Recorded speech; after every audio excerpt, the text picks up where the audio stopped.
Hey, we're Howdy. live. Look at All right. that. There we go. Welcome, Back at it again. folks. Yeah, back at it, back in the saddle. Whatever Look, one. you were away for a few weeks, and now we're treating you to back big I know. episodes. Look at this. It's almost like the weather pattern changed, and now it's hot and dry and boring, and we actually have time. I know. Well, hey, you got someone sitting next to you. Why don't you Yeah. give us a little introduction? I don't know why I said it like that. You want me to Yes, go self-introduce? ahead. Yes, that's what we do for everybody. All right. Well, my name's Kylie. I'm Will's girlfriend, and what else do you Oh, want to know? A meteorologist. What are you doing currently for weather related stuff?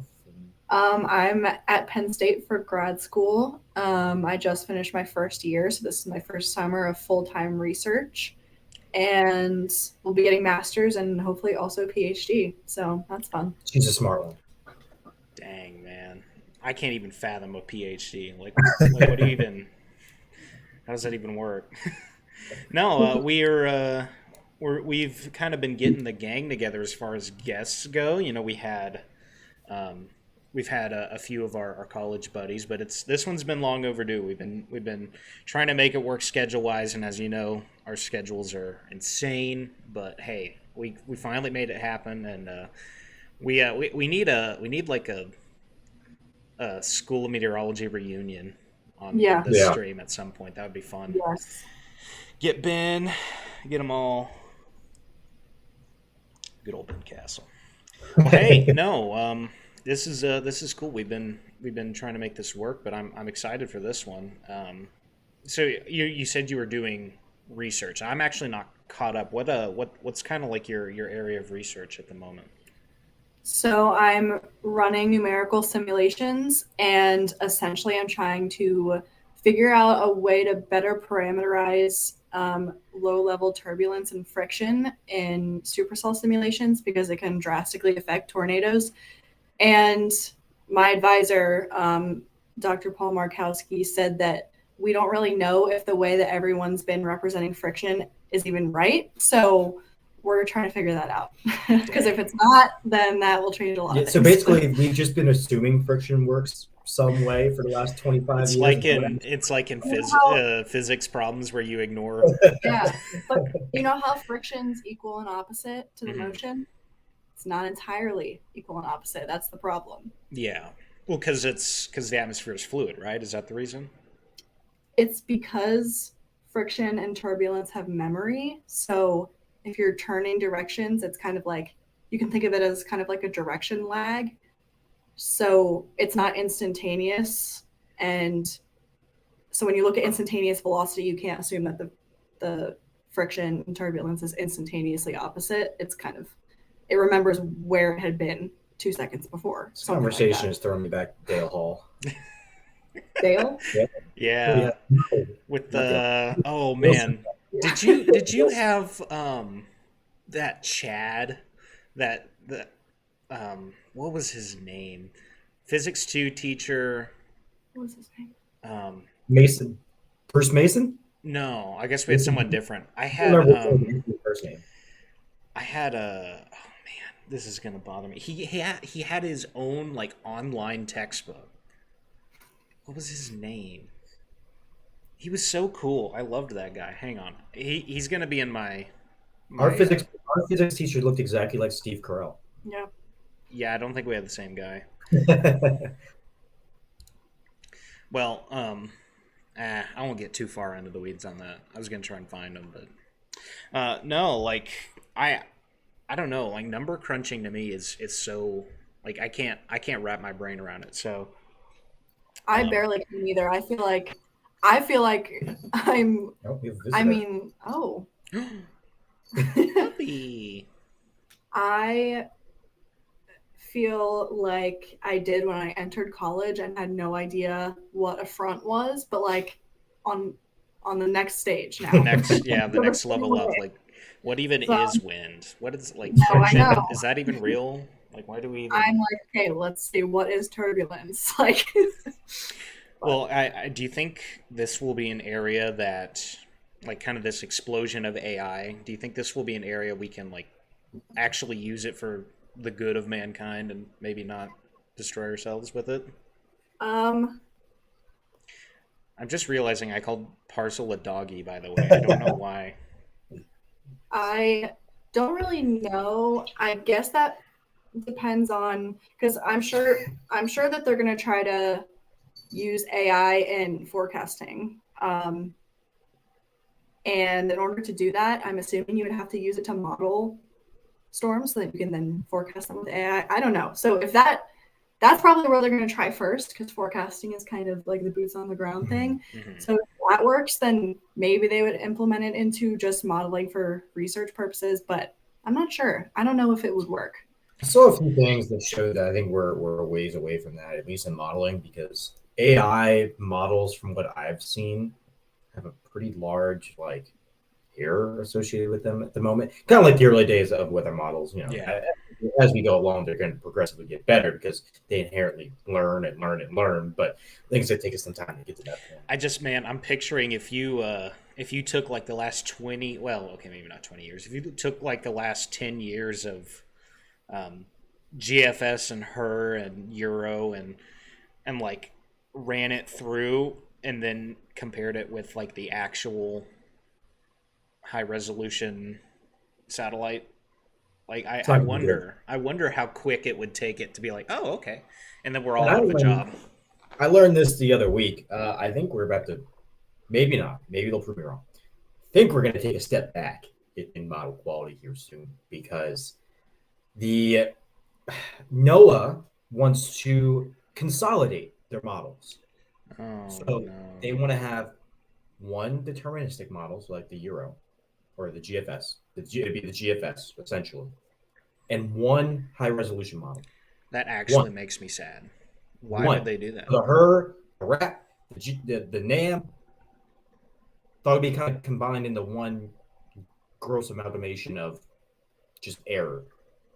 And is that something they're like working on, or is that something that they're thinking? And I don't understand it because when in meteorology has the idea of less is more ever worked?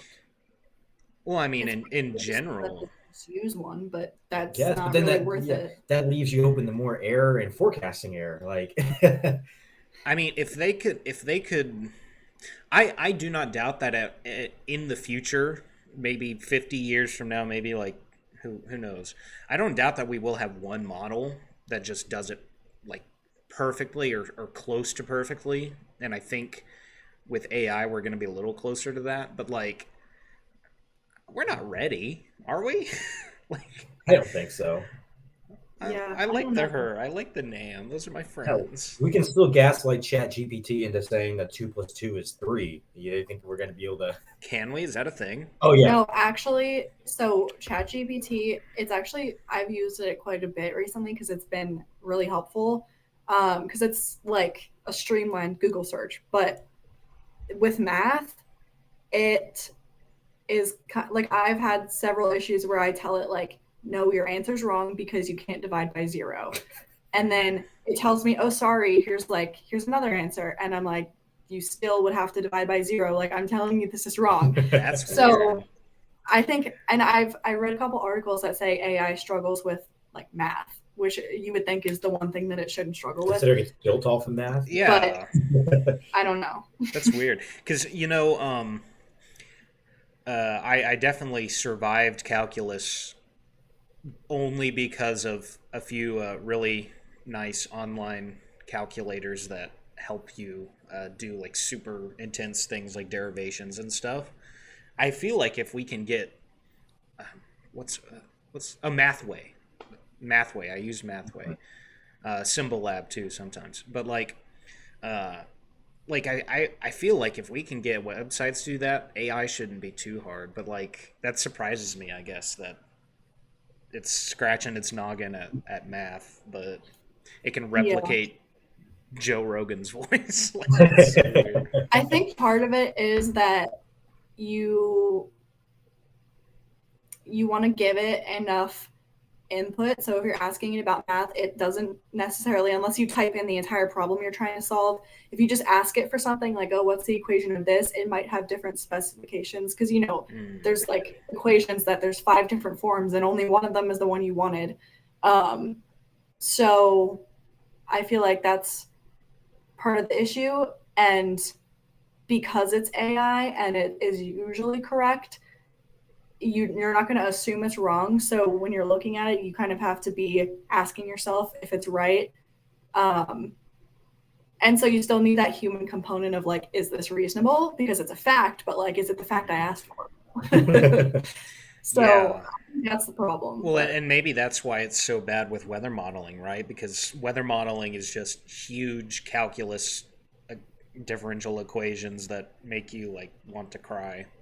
So yeah, maybe I don't know. Like I feel like we're definitely going to get to a point where between AI and like I don't know if quantum computing's the right thing anymore. I think that's kind of falling by the wayside in favor of something else. But like when we get to the point where we can compute way faster and have like more pattern recognition from AI and stuff and have like get the math down, I think we could get one like Odin model, but until then, we're Yeah, I stuck. don't have a lot of faith We're for the. stuck with the Nam and its namminess.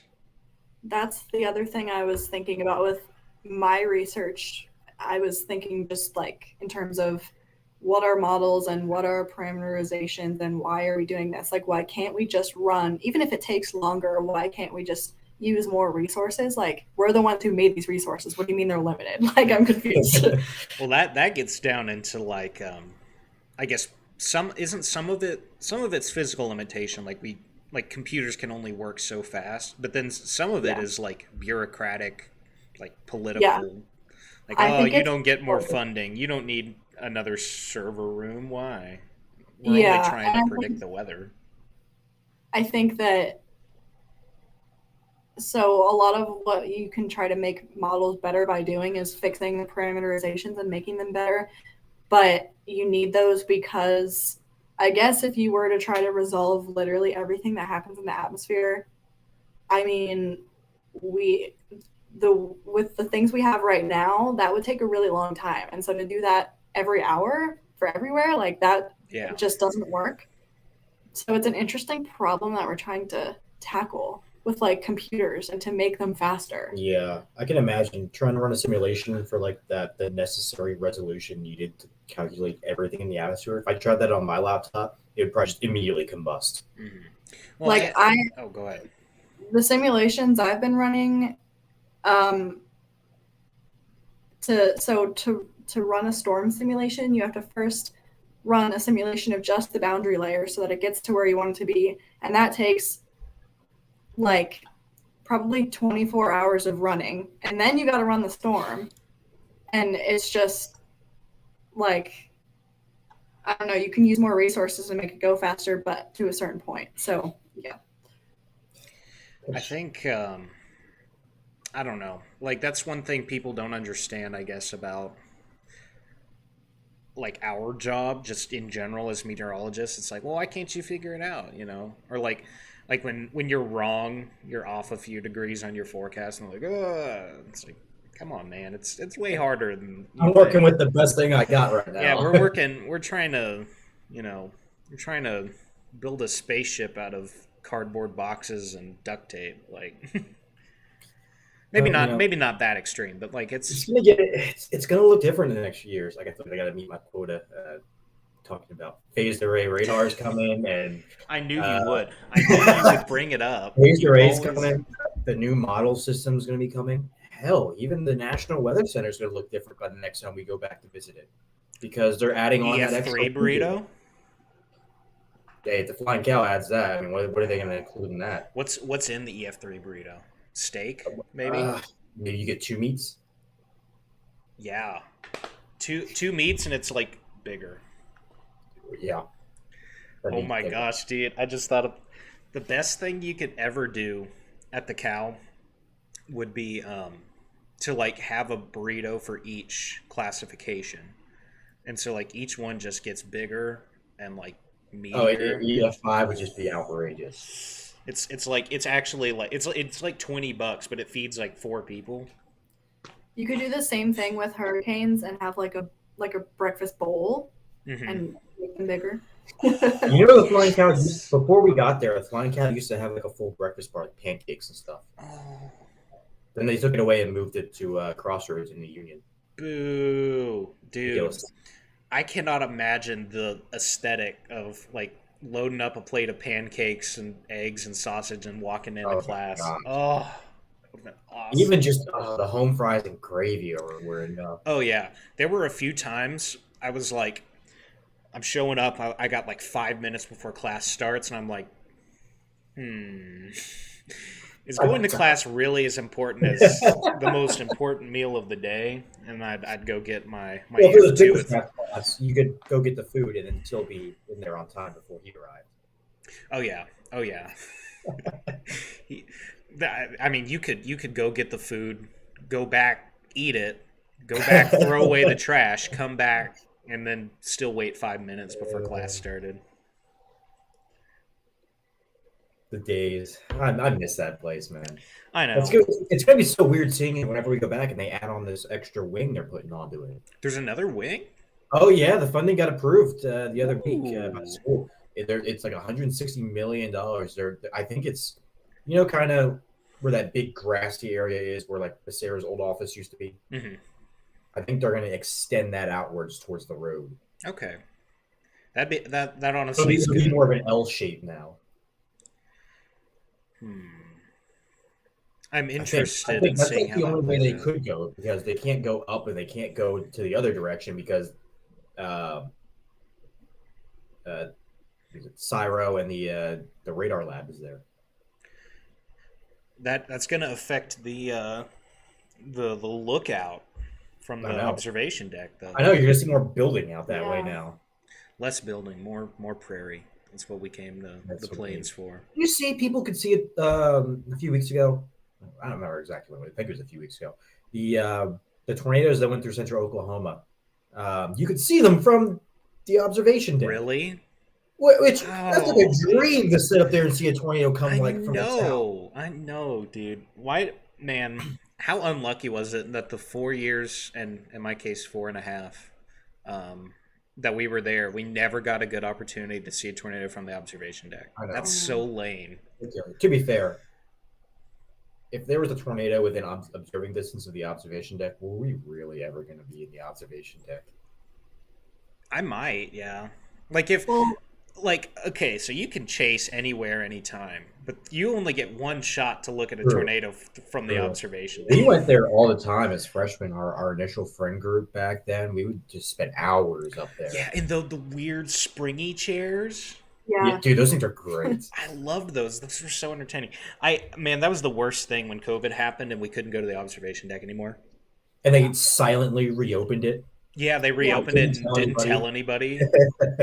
I didn't find out till like my senior year, and I was like, well, I'm not even at the weather center that much anymore. Because We used to do our physics homework up there till like 11 o'clock at night. oh yeah, that was the vibe. That was the vibe. So I guess maybe we should do a quick recap for people who weren't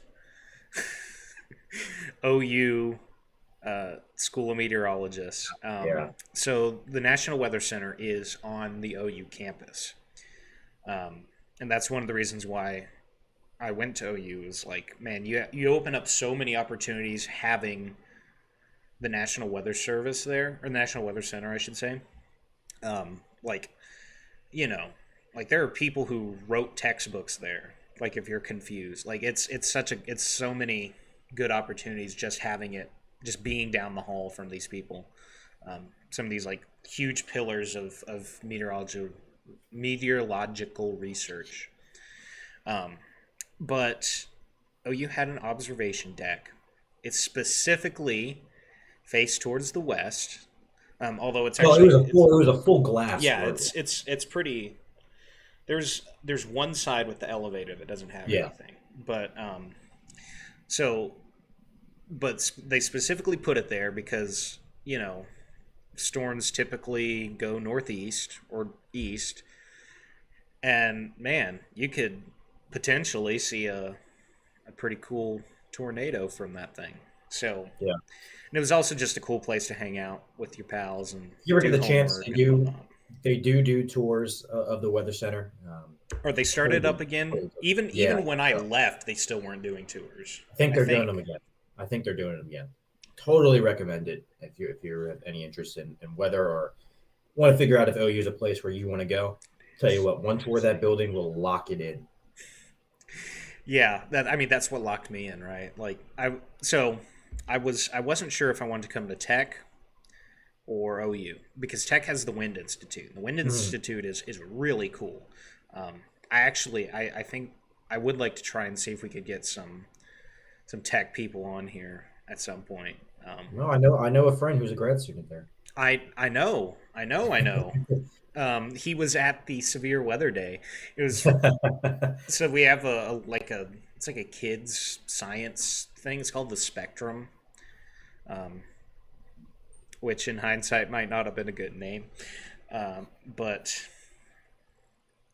we had a severe weather awareness day, and it was so weird. I was just sitting kind of at our booth, and I'm like, that guy looks familiar. Is that? It is. And I walked over and I was like, hey man. It was Matt, by the way. It was I was like, what are you doing here? He was like, oh, I'm at Tech for grad school. And I was like, sweet. We also know a kid who used to go here at Penn State who's out there now too. So we got a whole bunch of We've spread far, our class. We have. But hey, Penn State's did I ever officially announce that on the podcast? I don't know if I did. And announce what? I am officially going back to school. Oh yeah, I think you did. Okay, but I don't know. It's hard to tell what our off-air conversations and our on-air they kind of blend together at some point. But from some of the people who I know are coming here, Penn State's turning into OU East Campus. There's a lot of OU kids coming now. I know someone doing online meteorology from Penn State. Interesting. So I guess since Kiley, you're the only one doing grad school at the moment, what's that like? What's grad school like? Because I debated whether or not I was going to go to grad school, and I went against it because I got just burnt out from school. I was tired of homework. I was tired of professors, and but I kind of think about it every now and again. So what's that like? It is more different than I thought it would be. For the first academic year, I was taking a full load of classes, so that kind of felt like undergrad. And I did a little bit of research, but you weren't really required to do that much. It's really the first summer that you kind of get into that.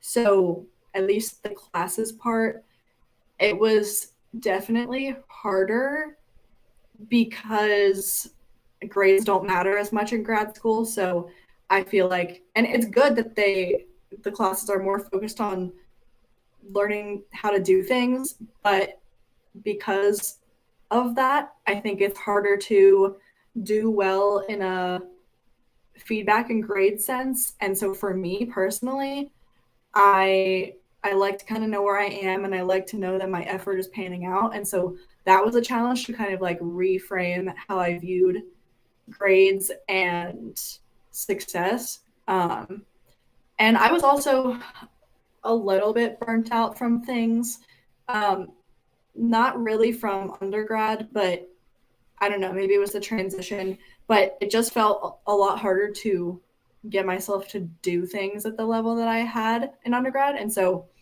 I think I've pretty much gotten back to that at this point, but it definitely wasn't an easy transition. So if you already felt burnt out, I mean, yeah, I don't know, but I would say you probably made the right choice for now, but you could always go back. Yeah, I mean, it's the route I took. There's a couple people that were in my first year cohort who are, I don't know, in their low 30s. So it kind of felt like our class at OU. It's like a family atmosphere.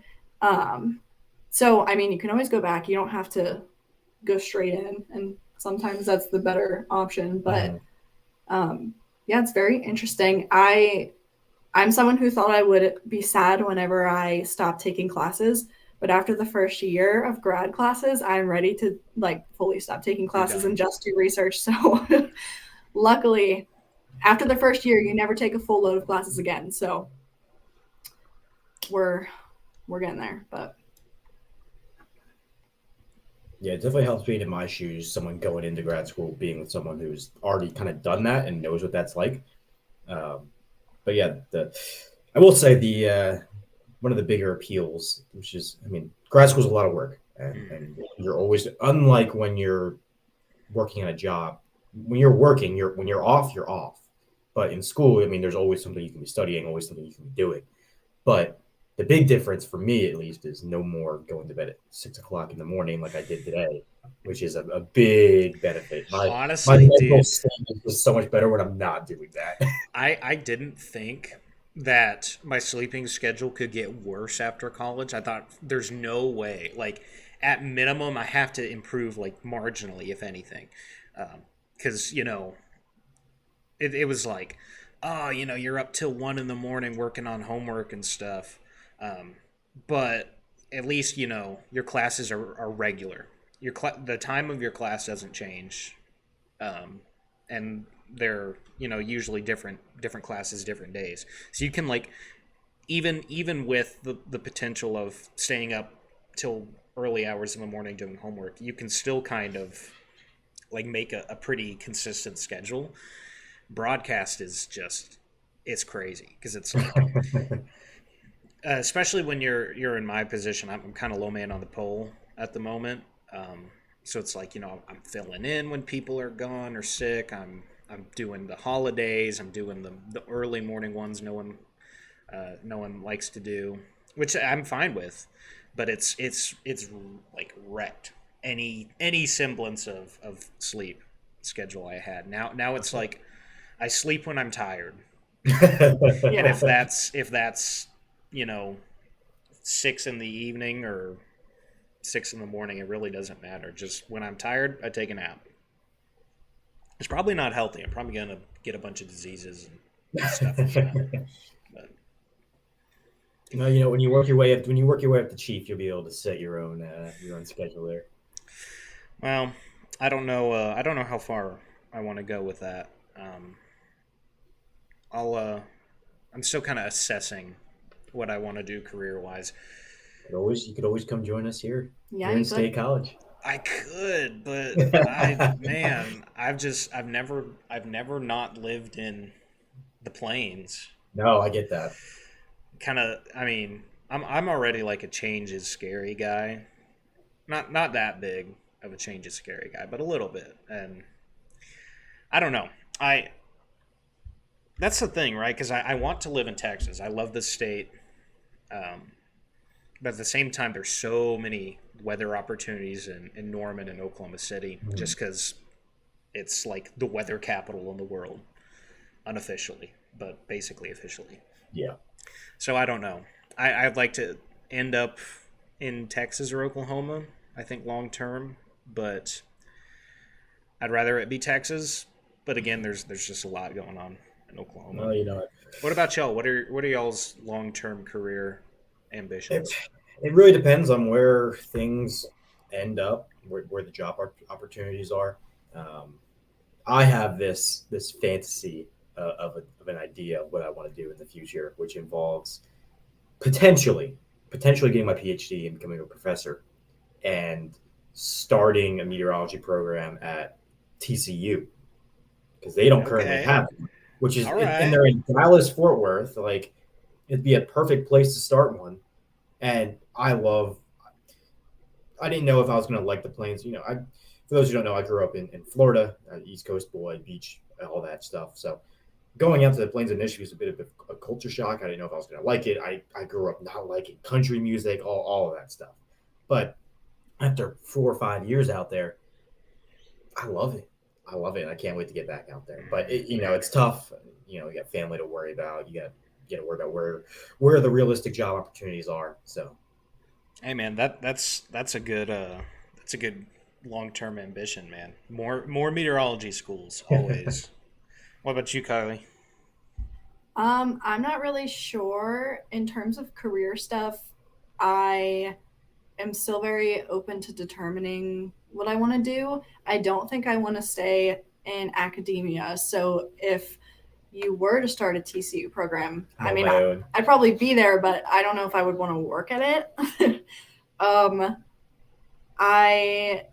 I might still want to do something in national security / defense, but I'm not entirely sure. It depends on, because I know a lot of the things that go into that field are a lot more climate or aerosol based, and I am obviously studying tornadoes, so I don't really want to do that, but I still would like to have some sort of impact in that industry, so we'll see what I can find. But in terms of where I want to live, I also really miss the plains, but whenever I'm in the plains, I also miss the East Coast. So I really don't know what I want, but he wants the plains, and we have a ton of friends out there. So we're thinking like Fort Worth area or like maybe Tennessee to kind of split the difference. Good number 2. But we'll have to see. So when you say like national defense, what do you mean? Like, so, in classes, whenever they would try to give some sort of realistic example for like a homework problem. A missile is heading for the That's west. what I was gonna say. That's what I was going to say. So that kind of thing. My dad, he got his degree in physics, but he kind of works in that type of area, and we do a lot of similar things with modeling and radar and all that kind of stuff and coding. So I feel like it shouldn't be that hard to get into that. But again, I don't want to do, I want it to be some either related to storms, or maybe that'll change if I get sick of storms in the next 3 years, but I don't know. So I kind of want to have an impact in that area, but if there's no job I would enjoy doing, then I don't need to. So who hires for that? Is that like, does that come out of like the military, or would it be like contractors like Lockheed Martin or something? It's mostly contractors, I think. I don't think I would want to work in the military or straight government unless there was a special case I was interested in. So probably like a private company or contractor. My dad works with a private contractor, and I think Lockheed Martin is a good example of. Hey, that's where the money is, man. Like, yeah, that too. That's a bonus. You can rack up a ton of money working for private contractors. Oh yeah, for the military. Okay, I do want to backtrack just a bit because I've got to tell the story about what we referenced earlier. We were talking about the trajectory problem. So we had what was his name? I can't remember. It was hard to pronounce. Anyway, we had a professor. It was really nice. Yes. Yeah. We just called him Dr. F. Yeah. Anyway, Dr. F, really nice guy. But he has very heavy accent, very heavy Russian accent. Like this guy, he's older, grew up in the Soviet Union, and like I'm convinced to this day he was memeing. Like I'm convinced he knew. But this old like Soviet guy with a really thick Russian accent, and we'd do like trajectory problems, and he'd be like, a missile is heading towards the west coast of the United States. And we're like, and we'd have to like calculate the trajectory of like incoming missiles from the west. Calculate it. It was, yeah. And so, but I'm convinced he was memeing. He had to have known. Like, you can't be an old Soviet, like, make problems accidentally about missiles coming to the U.S. Yeah. Tell you what, you combine that accent with just his awful handwriting, and I think I learned maybe 5% of that class. I struggled in that class, for sure. The good thing was, though, he typed out all of his notes exactly as he was going to write them. Yes. So I kid you not, I went to class, but I pulled up the notes and just wrote them down in my notebook, didn't listen to a word he said, and did fine every single day. Yeah, I did the same thing. It was like there were points where I was like, well, there's honestly not much point in me going to the class because his notes are literally just a transcription. Yeah. Like he almost reads it word for word when you can. So it was like, I mean, what's the point? Yeah. But I try not to do that too often. But There were some man, characters that was yeah. See, that's one reason I'm not sure if I wanted to actually do grad school, because I knew off the jump I was like, man, I don't want to do any more school. I'm ready to get into the workforce and whatever. But sitting here talking about all our fun college days, I'm like, I know. that could have been. No, I could have done some grad school maybe. I'll tell you what, though, it's a sad day for OU. Did you see Dr. Becerra left OU? Did he really? He is now the head of the department at UMass Lowell. Oh no. Well, I mean that's good for them, and I guess good for him too. Dang, that sucks though. For those who don't know, Dr. Becerra was a legend at OU. That man was He's a Chad. one of the best professors there. He was kind of like the head of the graduate department. Fantastic guy. So, Dang. if you're out in the Northeast and have any interest in going to UMass Lowell for meteorology, I'm sure it's in good hands now. We could reach out to him for an episode, because Yeah. he would be. I'm sure he would be down. He's a really chill guy. I liked his class.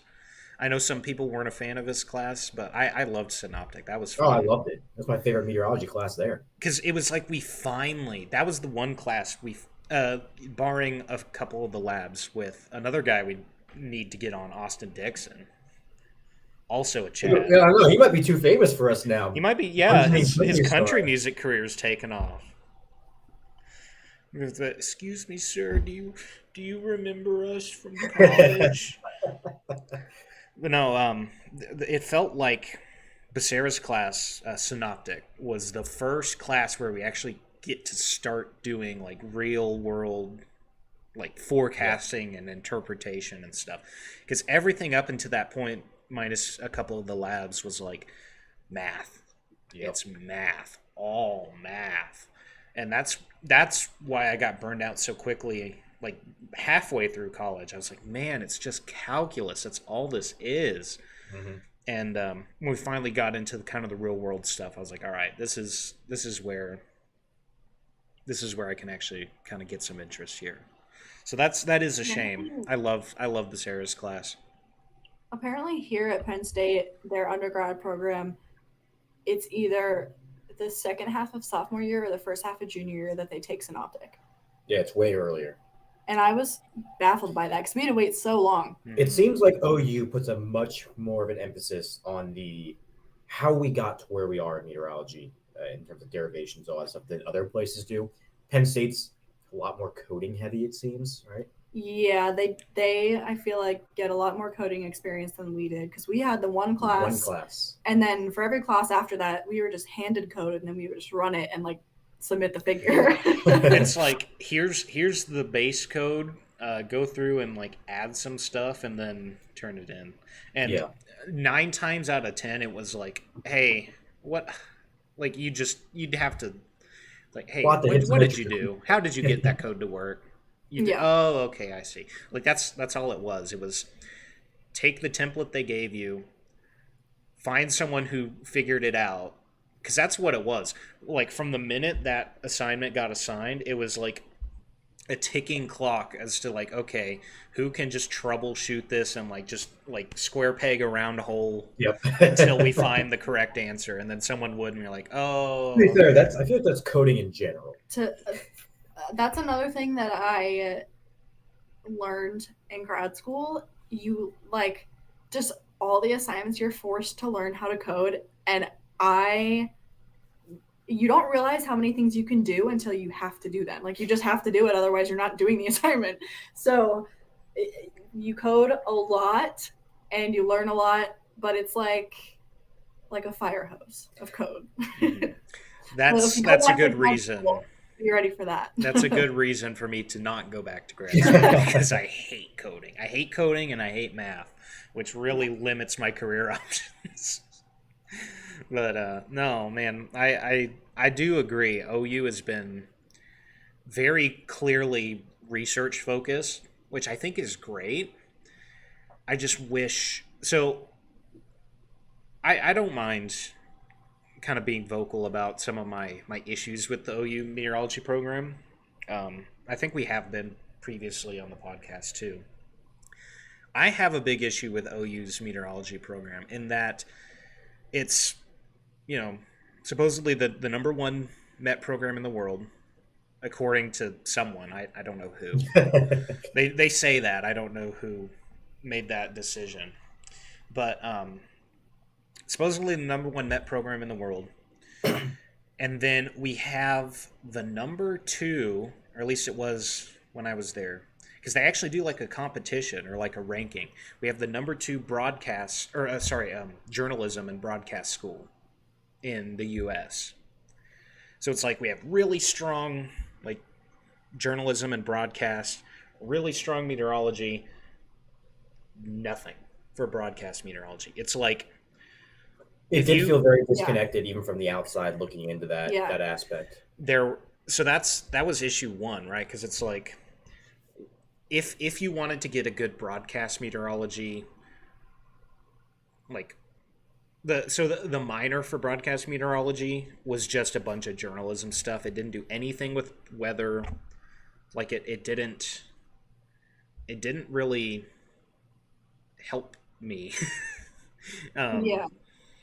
It was more of like go out and interview someone and make a package and do a and like stuff that I'm never gonna do or I don't want to do. So that was disappointment number one. Disappointment number two was how little like forecasting and model interpretation experience we got. Like we got that, I guess you could 2.5 places, I'll say. Austin Dixon's lab, Basara's lab, and then I'll kind of throw in Clazel because Clazel wasn't forecast focused. It was more on emergency management stuff, but it was also very real world application. You'd also have to take severe weather forecasting with Tom Glauer now. Yes, that was a fantastic class. But I do agree with that. OU has shifted to and you know, they've always been known as the severe weather school, and they're trying to open up their focus to other aspects, which on one hand is a good thing. You want to have something for everybody. Mm-hmm. But it does feel like they're taking away a little bit from the severe weather aspect compared to what they used to have. Now, whether or not that changes, because I know they're due for a new department head this year. I'm curious to see the direction they go, but this has been the direction they've been going for the last. Do we know who the new department head is? I do not. I think Jens's term is up is in August. Probably they'll probably announce it.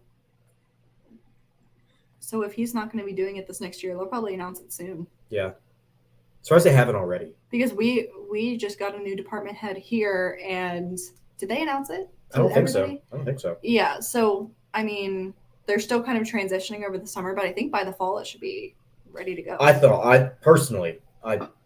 rather upset OU didn't do everything they could to keep Becerra and let him have that role. He would have made a great department head. Yeah, absolutely. I wonder what their reasoning for that was. I'm sure he just got a better paycheck over there, and you got to do what you got to do. Absolutely. I'm not hating on him for that. If someone offers me a giant paycheck, I'm gonna go work for them. Like, My other hypothesis was that maybe if they chose somebody else and he wanted to kind of move up in that way, then if he can do that somewhere else, I mean. That's true too. They could have picked someone and overlooked him and be like, all right, I'm out. Because I mean, I don't know, but Becerra, he's had a long history with OU. Like he went there for school too. So I would be surprised if he got offered it and turned it down, but I don't know. I wouldn't be surprised if someone like a Dr. Homeyer doesn't take up his old role. I could see that. Mm-hmm. Yeah, I could see Homeyer doing it, or if y'all ever get the chance to take Homie Meyer's class. Homie Meyer, I can see him, or maybe like Ilston. Yeah, maybe Ilston could take kind of a department. Actually, I don't know, because he does a lot of work with the Mesonet. He does. He's a busy guy. He does a lot of work with the Mesonet. I think he does his own like separate research stuff, and then he does all the school and teaching. I could see OU bringing in somebody that's not already there. Because was Jens there before he was department head? I Not have no sure. idea. I didn't think he was, but maybe And I it's could just see Homeyer not wanting to do it because we've met his family. His family is incredible, but I know he's a big family guy, and so he might not want to take away time from them You to make do it that. more time.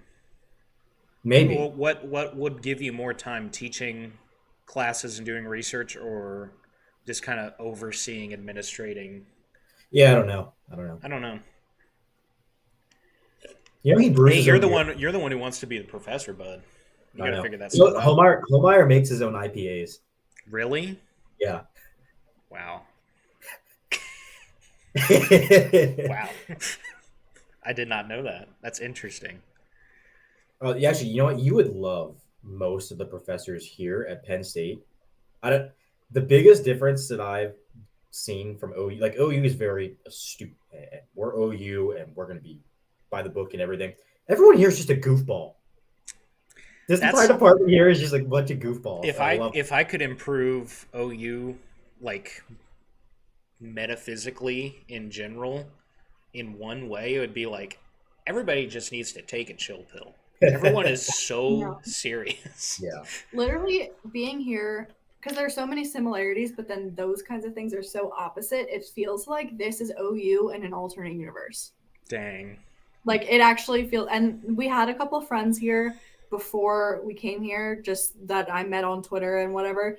And even their friend group is like an alternate universe of like us and our friends at Yeah, OU. it's like carbon copy. It was It's kind of wild. scary. Man, that's crazy. I guess weather people just around the world are just kind of a certain breed. Yeah. Maybe. I don't know. It's like what they say about I guess were either of y'all? I feel like I remember that you were. Were either of y'all in like band in high school or Yeah. college? She was. I was. So you know like the reputation with the drum line, right? Like Yeah. that's I feel like that's like a thing everywhere. Yeah. Like I tried my best to get rid of that. I played football and played sports a lot Did it in help high school. you? No, I was still a dork. dang, man, that's crazy. Yeah, I maybe that's an area of research we could do. Like, why are weather people so weird? I feel like you got to be a special kind of weird to. You really do. And it's so interesting how everyone kind of has like a similar like origin story for weather. Like it's like the amount one of of times three people be like, things. yeah, It's like some big weather event happened to me when I was a kid, and it got me fascinated in weather. I was scared of weather, and I wanted to learn more about it, or like scared of thunderstorms and stuff. Or I watched Twister. yeah. That's like the three. Mine was like a origin stories. combination of like all three put in one. Funnily enough, I was none of those. I didn't know I wanted to do meteorology until I was forced to pick a hypothetical college major in high school. And I knew I wanted to do something in STEM, but I had no idea what. And I didn't want to do like any of the things I knew, like physics, math, chemistry. It was all too like limiting in those categories. So I realized that I was more motivated to do my homework whenever it was storming outside. And so I was like, yeah, meteorology, I'll try that. And then it just kind of stuck. So I always like to tell that story because I was not one of you guys. That is one of the rare ones, because it usually is like one of those three things. That's And coming into OU and having everybody be like, since they were a kid, knowing they wanted to do that, I felt so odd and like so I'm surprised stupid. you hung out with me. You got okay. I mean, I'm obviously a weather person now, and even back then, I was enough to major in it. But I feel like you all were definitely you had the drumline reputation. It was For like, those who don't know, her and I met freshman year in college in a chemistry lab, and surprised she didn't hit me in the head with a book because she was You didn't actually she speak was to me. well, yeah. Well, once we did start speaking, I was an intimidated little, because I was actually taking Freshman. notes in the class. and I knew she was smart, and I was like, He was on this- Twitter. Yeah, I freshman year me was not a good student, and so I thought she's gonna want nothing to do with me because I just don't give two shits about this class right now. that's another that's another kind of like two ways people go. I feel like, as because you said, you started out not a good student. I feel like everyone either starts out like kind of like slacking off, not, and then gets better, or they start off like super dutiful, like studying student, and then they get burnt out and quit, or stop caring. Yeah. I was the latter. I started out, I went to class on time, I read all my stuff, I was like doing my homework, like I was being a good student. And I did that for a year, and it was just exhausting. I was like, "This sucks," and so I started like, "Okay, I can skip this class because the notes are online. I'll do that later, like that kind of thing." What were I guess, Will, you covered yours. Kylie, did you? Because I feel like as long as I've known you, you were always just like straight A 5-star student. I feel like I made it until COVID without much issue. I mean, not that it was hard, but I was able to force myself to do what I needed to do. And then COVID made it difficult because it's like I was already going against the tide, making myself do things I didn't want to do. And then COVID hit, and it was like, it's even harder to motivate myself to do things when everything's online and it's so easy to just not do anything.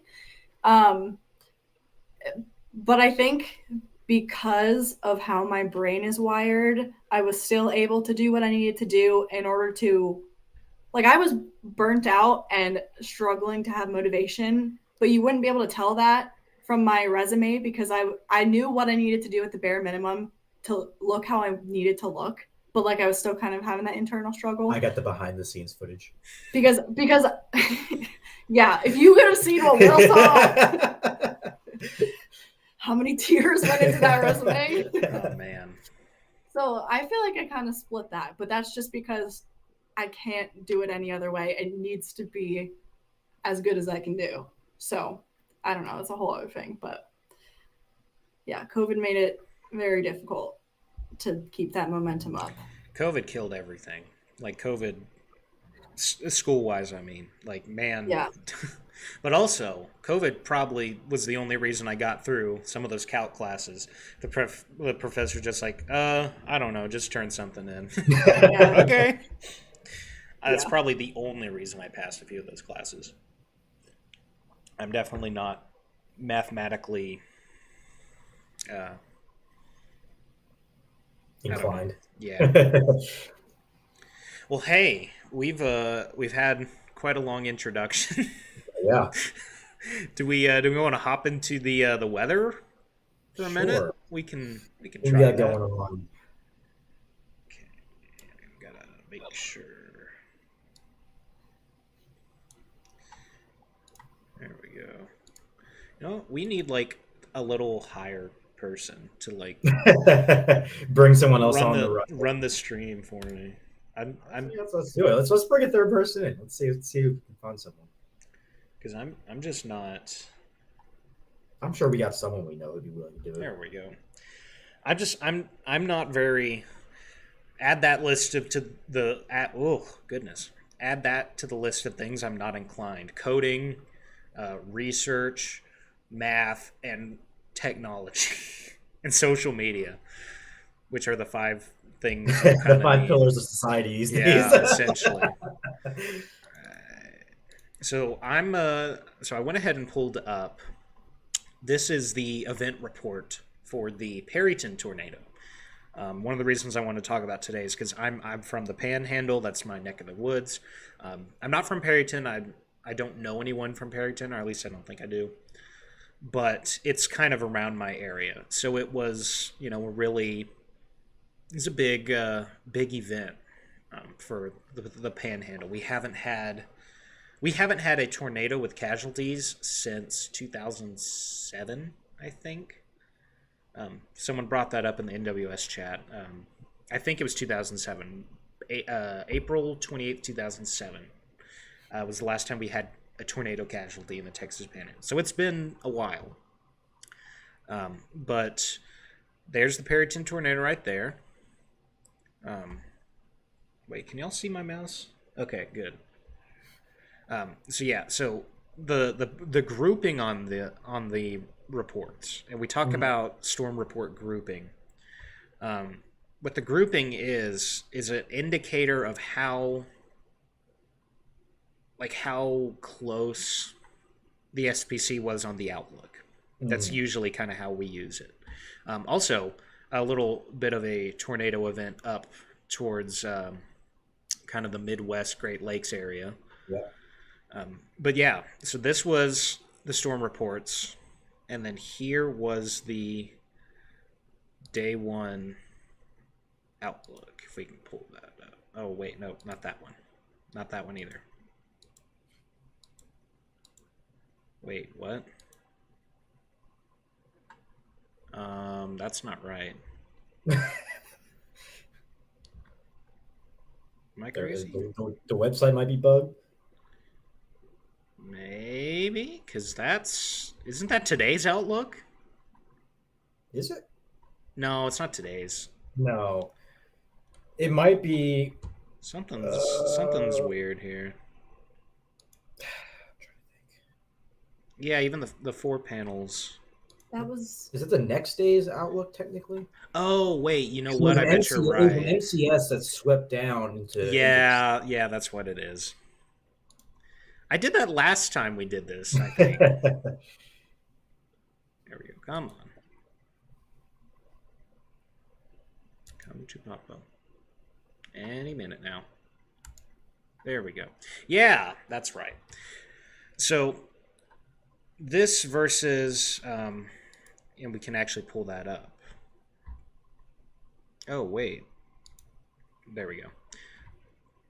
So you can see that the Perryton tornadoes are kind of these Texas and way western Oklahoma. They are around the moderate area, but at the time, that was shifted, I guess as you can see with this one, if it's going to pull up and not break. No, not that one.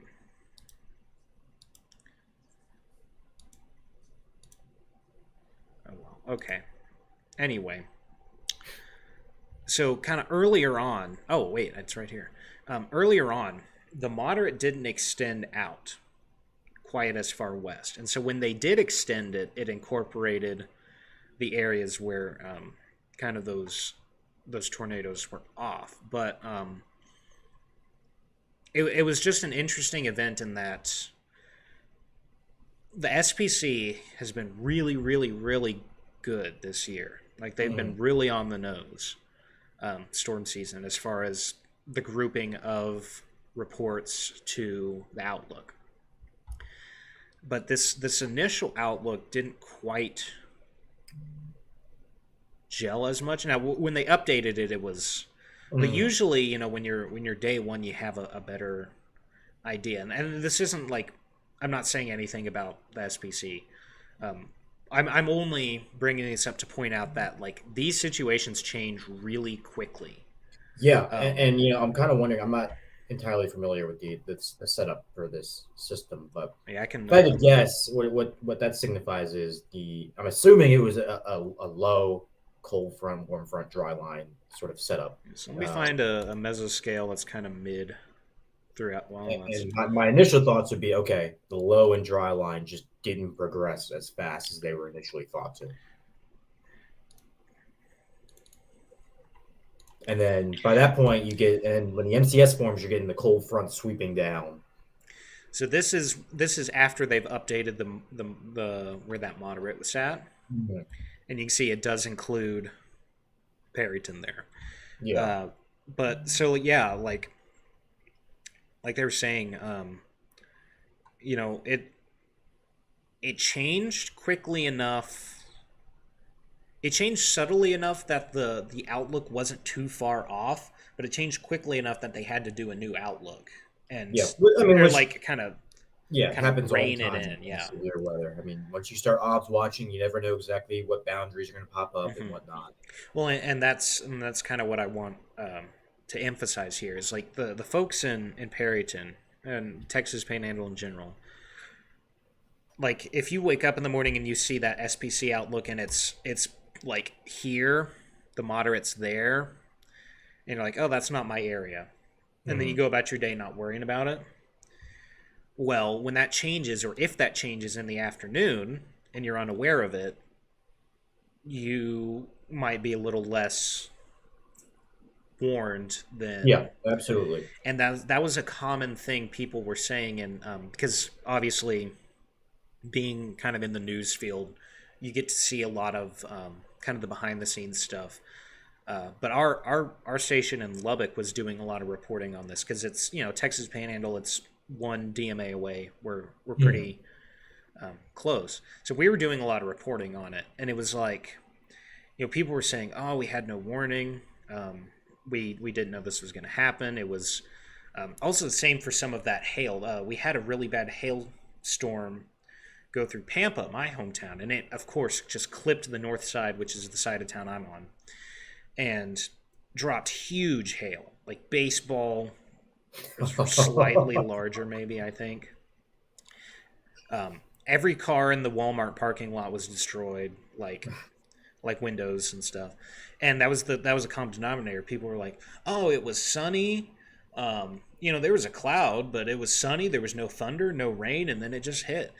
And that's the thing I want to drive home is like, you've got to be on your toes from the end of February to the beginning of August. Yeah. Just if you're in the plains, check your phone consistently. Make sure you have an app of some kind that will give you notifications.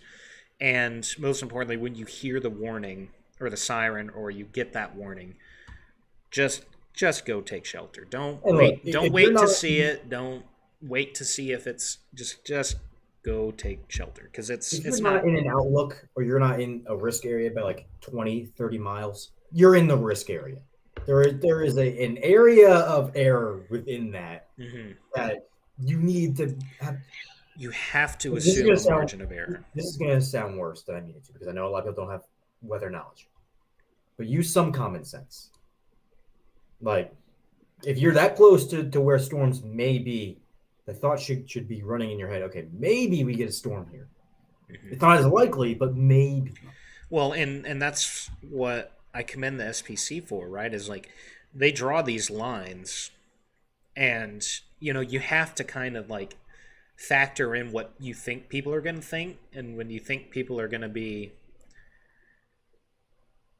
because the general idea is like, oh, I'm not in the red zone, I'm fine, or like I'm not in the yellow zone, I'm fine. But like when they're making these outlooks, they have to factor that in. Like, okay, people in this area think they're safe, so we have to kind of extend it a little bit. There's a whole science and like social science. Weather doesn't follow straight lines delineating between like a 500-foot area. Oh, you're in the moderate risk, you're not. Like that's not how it works. Oh, actually, I have another thing I wanted to. Yeah, that tornado setup was. Check out that skew tea from Amarillo. Huh? Check out this skew tea from Amarillo. Oh shoot! I forgot. Y'all can't. I don't know why. Sorry, I'm watching the stream on my phone. Oh, okay. I can see here now. Let's see.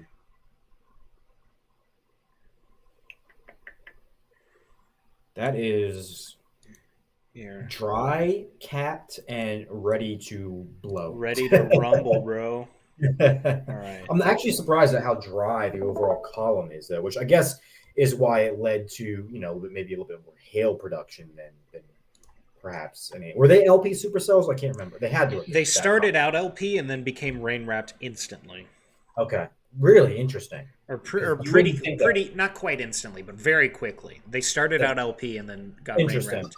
I went ahead and shared my screen on Discord so you can see it in real time, and you don't have to do that. But yeah, that is a great sounding for severe weather. I mean, kilowatts are nothing. Those should have stayed LP, I assume. Because of, again, I don't remember exactly what the surface conditions were, but crashing cold front will do that. Yeah, it was the lift from the cold front, and then at the surface there was it's not as evident here because this is, but there was a lot of southeasterly flow that was coming in off the Gulf. I don't Interesting. remember which one of these is the. Yeah, Very. there we go. Yeah, so this is Well, so, 18Z, well, I'm gonna be honest. and it's There should dried have, out more by then. But like, yeah, there should have never been storms there. but even here, right? Like, those are pretty close. Yeah, yeah, at the surface, sure, but I'm It just honestly looking at that. I'm kind of surprised that things got as wet as they did. it's just one of those things, man. Like if you have enough to kick it off, I it can guess, yeah. it can limp along to the point. Yeah, but look look at that supersail parameter. 8.1, bro. Yeah, the P watts are 0.69, nice, but that you should Nice. never get more than a drop of rain out of that. I mean, I would be interested to see how these numbers that's increase actually, throughout you the know what day. this sounding looks like? This sounding looks very familiar to there's severe weather happening today in Manitoba, Canada, and it looks very, very similar. Now the dew points are way higher. It's like going to be like 97 there with like a 72 dew point. So Hmm. at least at the surface there is moisture, but it looks very similar to this. One day we ought to do just a how to read a sounding um, Yeah. episode, because I mean, like we could try and get into it, but that would take a very long time. I made a big mistake. I wanted to. I was on air Saturday morning. I wanted to show this sounding and talk about it, and part of it came out of, hey, we don't have much news today. We need some time filled. Can you fill some time? And I was like, yeah. Um, and this was my first idea, was to talk about kind of the ingredients that went behind Perryton. And I showed this graphic, and I shouldn't have, because this is wildly confusing.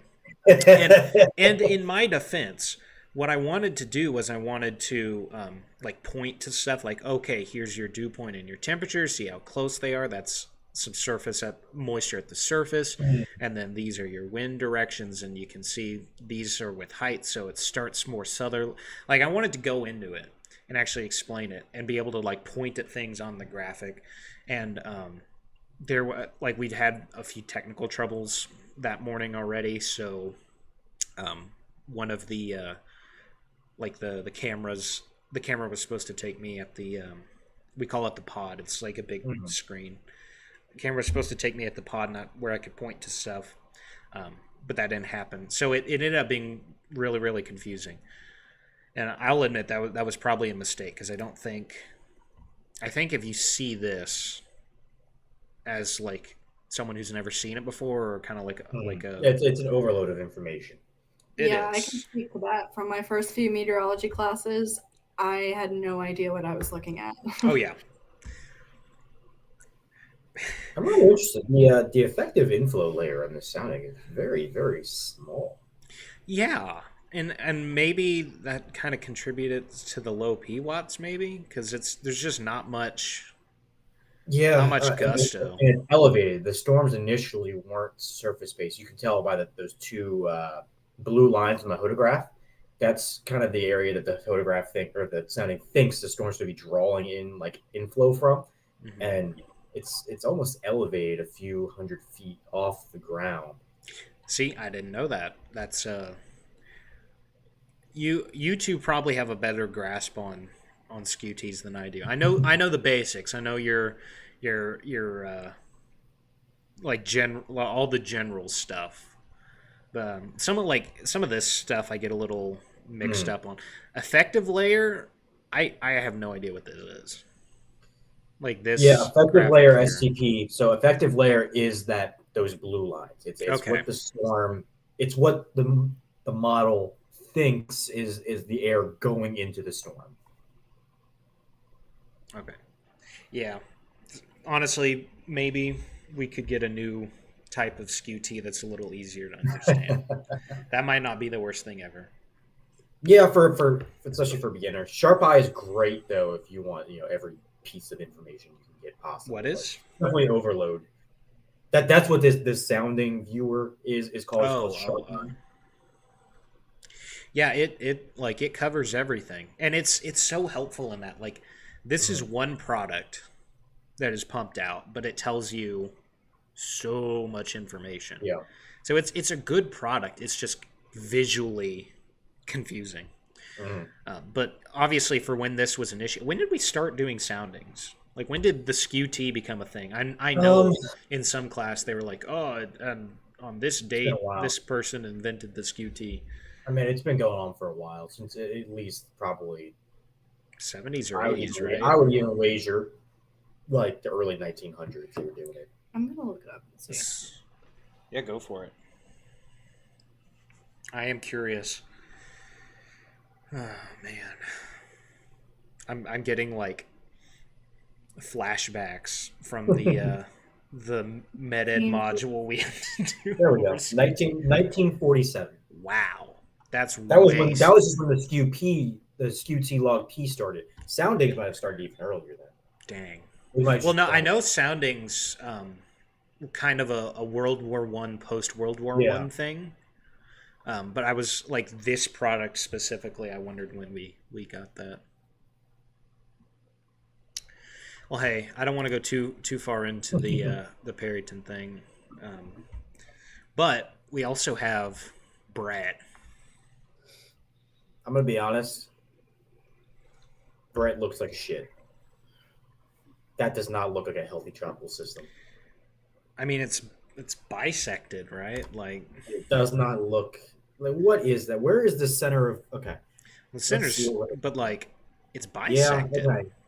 It's shrunken down. You can see at the surface if you look, if you go back up, you can see just north of that plume of stuff that blows up. You can see the low level center of spin under that. So it's yeah. Maybe this new blob of convection there kind of over the eye, or at least the center might help it, but that doesn't look. Well, it is early. It is early. It is. Both in the season and in the life cycle of this one. We'll likely see it pick up some steam, but unfortunately, or fortunately, however you want to look at it, for this guy here, he's not going to be. I don't think Mr. Bret here is going to be much of an issue. Do we have visible satellite on, like instead of IR? Actually, I don't use. There it was. It's up there. Go back up there to the top. It was visible high. There we go. I don't use tropical tidbits much. I'm not a tropical guy. But Will, you grew up in the great state of Florida. Yeah, you can see kind of that blob of cloud blowing up there in the center. But under that, you can see the low-level center almost outracing it, which means that there is wind shear. Way too much shear, yeah. And whenever you get a system that's you can see the low-level center like that, usually not a healthy system. No. I guess that's a good thing. It is gaining a little bit. It's coming back a little bit, but well, when we get another day-night cycle, it'll. Yeah. I guess we could look at upper level and see what the wind shear is like. But I guess maybe you two could go into it for a second on why we want shear for tornadoes and we don't want shear for hurricanes. And I'll see if I can. I mean, you can start with hurricanes. Yeah, for hurricanes, hurricanes, you can think of them as almost engines, right? You have to have everything working in proper order for it to be at its most efficient peak. So if you take apart an engine, right, and move it away, the engine's not going to run the same as it normally does. And hurricanes like to be very vertically stacked around the center, meaning the upper level center of spin likes to be oriented right over top of the low level center of spin. Whenever you start to tilt that, it causes the thermodynamics or kind of just the interior workings of the hurricane to get thrown out of whack a little bit, which tends to lead it to either not strengthen as quickly or weaken. And once you get a lot of wind shear, what that does is it pushes either the surface or the top away from the overall center of the system, which really does not let it kind of get its full act together. In kind of in a tornado sense, you don't want it to be, I mean, it can be pretty much vertical, but if it is, you might have a situation where the rain and the precipitation from the overall storm is kind of, it's raining down on the tornado, and then that's going to kind of inhibit the tornado from getting the great ingredients that it needs to thrive. So you kind of want the precipitation to be offset to make that hook echo sound, or not sounding, structure that you'll usually see on radar. So it's definitely interesting because I mean, I view tropical storms and thunderstorms similarly in a lot of respects, but then in some respects it's literally the opposite. So yeah, they're, at least in the large scale dynamics, they're very, very different functioning. Now, if you want to get down to the weeds of it, sure, some large tornadoes, theoretically and in some sort of research-based analysis, do have what we would equate to an eye of a hurricane in a way. And so I'm sure some of the overall, I guess, structure mechanism of both kind of works that way. But they're vastly different things that require vastly different setups in order to maintain their peak. yeah, I guess if you were to look at a tornadic thunderstorm like a hurricane, you would only really be looking at the part of the storm with the tornado. You wouldn't be looking at the whole thing. But then for a hurricane, you're looking at the whole thing in terms of vertically stacking and things like that. Yeah. So, and tornado vortexes do like to be somewhat vertically stacked with the updraft. You can have some tilt to that, but because it's such a smaller area, right? You're talking about hundreds of miles versus maybe a 3-mile difference of tilt. It's not going to kill the vortex quite as much. well, and that's what I was saying. If you only look at the tornado vortex part, that's more equivalent to looking at a hurricane than if you were to look at a supercell, the whole storm, compared to a hurricane. Sorry, that took me way too long. No. I don't use tropical tidbits much. I was just trying to find one that covered the region we were looking for. But, yeah, so here we are. We got some really strong, and this is a 500 millibar geopotential and wind speed. And so we have a few wind maxes around, but like the main overall flow is just pretty, at least across the the Bermuda High really putting in some work. Yeah, and so I feel like this is really going to contribute to kind of doming poor Bret. It's going to keep them locked a lot farther south just based on that. And can we go forward a little bit? I want to see how this high pressure kind of evolves here. So so it stays largely in place and really blocks their paths. It's a strong blocking high. I don't think this is going to be an issue for the U.S., assuming this is not like radically changed in the next few days. Yeah. But look at the winds up to the northeast of Canada there. Yeah, there's some good vorticity developing up there. You can tell there's a strong mid-level ridge there over the eastern half of the U.S. that's really gonna kind of block things off there. Yeah, so poor little Bret probably strangled in the cradle. Maybe strengthen a little in the overnight day-night cycle, but this high pressure is just gonna fling it south. It's going to just kind of keep it from strengthening up, getting that good rotation that it needs. So, but it is early season. We're likely to see many, many more. It's probably going to be but I think with I wasn't going to initially talk about this, but now that we're on the topic, I saw something. I baited you. I knew you wanted to talk about it, but this is a different topic. Similar. I saw something the other day that rather annoyed me. So for those who don't know, kind of how hurricane forecasting works is you look at all the environmental factors in order to provide a forecast for what we think, how many storms there's going to be, how strong they're going to be, and whatnot. And it's not exact science; it never goes exactly to plan. But we have been in what's called El Nino, which is much more favorable for hurricanes, right? And so when we've flipped to be in La Nina, and basically what this does is it messes with sea surface temperatures and whatnot, and where high pressure sets up. And theoretically, La Nina is less favorable for hurricanes, which is what you're seeing with this high pressure. Typically, that's what La Nina looks like. Now, I saw something on Twitter, and it was an AI machine learning hurricane forecasting model, right? That they put all the factors in, and it spit out a forecast, and everyone was going crazy because it forecasted an above average season, whereas the initial NOAA forecast was below average. Mm-hmm. Here's the problem. Do you want to know what they didn't incorporate in this machine learning forecast? The fact that it's La Nina, which is perhaps the most important aspect of this. That is absolutely the most important aspect. Like, what are we doing here? In my statistics class, I can speak to that. We had a bunch of homeworks where we were looking at sea surface temperature, and if you want to remove a seasonal trend, all you have to do is remove the La Nina and the El Nino oscillation. Yeah, it's wow. It's you can't. I wouldn't be able, in good conscience, to be able to post that somewhere, knowing that wasn't in there. Man, yeah, that's a big flub on their part, I think. Or that, and also anyone taking it seriously.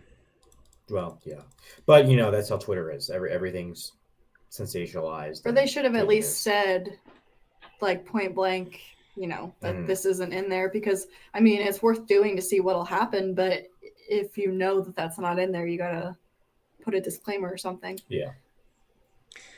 Well, I do want to cover one more thing before we wrap it up, and we are getting pretty long on this one, actually. But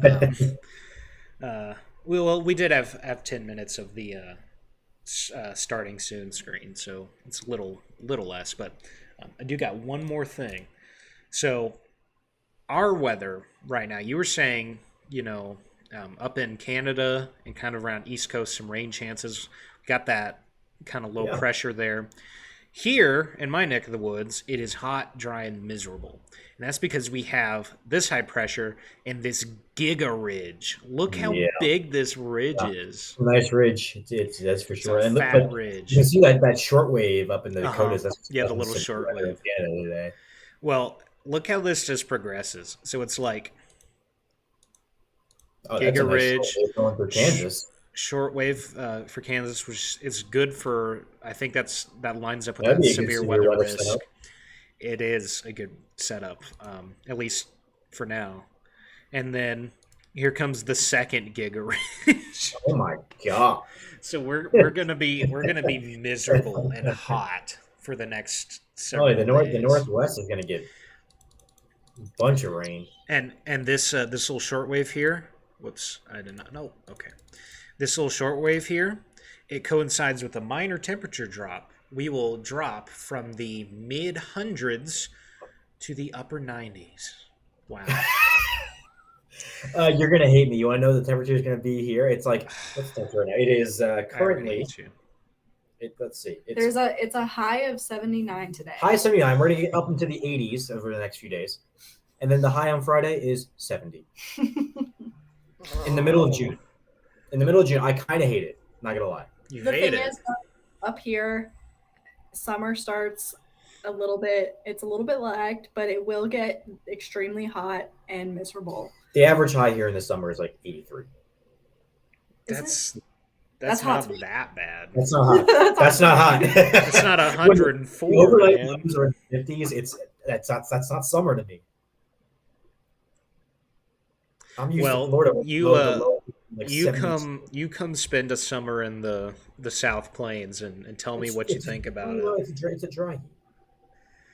It is a dry heat. I will say, if we were any farther southeast, I would probably lose my mind.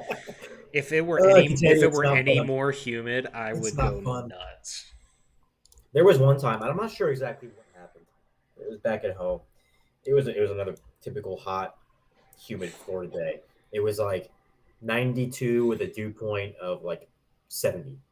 So the feel like is already like 110.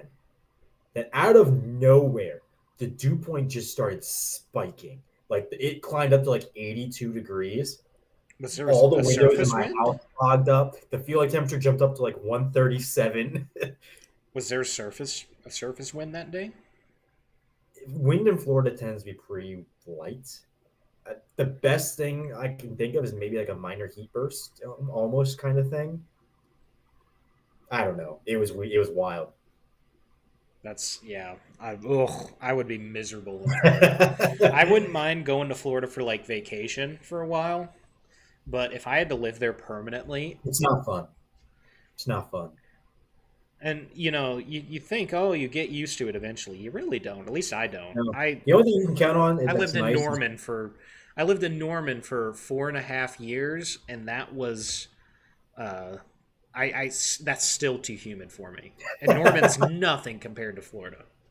yeah, at least in Florida you can count on that giving you your 5 p.m. thunderstorm every day. Yeah, honestly, the daily afternoon thunderstorms would be kind of nice. I would really enjoy that, but yeah, not Yeah, anything else it probably. was nice. Well, shoot, y'all, we're approaching. Well, the timer's 1:35, but we had Oh, about jeez. 10. We had about 10, we had about 10 minutes where the stream was just Yeah, getting ready to start. So that's one of our longer ones, though, and that was a good one. it was. I can't believe it took us so long to get you on, Kylie, but I'm glad we I did. know. We'll have to do it more. Yeah, I'll come back anytime. I mean, I'm literally in the same exact apartment as Will, so I don't know Yeah, why. it's Took us it's so long. Just really always busy easy. with research and stuff. Well, you got to give me notice. You can't say, "Do you want to be on a podcast Yeah, today?" to be fair, one of those was my fault. I asked her like the night before on accident. It's okay. It does. I will say, as far as it's been difficult trying to find a time to get you on, but communication wise, it's so easy because I like Yeah, Will can just yell down the hall. exactly. Yeah. Usually we're both in this room most of the day. Do y'all work Well, from home a lot? In the summer she does, and then I'm always home. So yeah, I go into the office a couple times a week usually, but I like working from home. So if I'm just doing research, might as well do it here. But As well, yeah. Will, does that drive you crazy?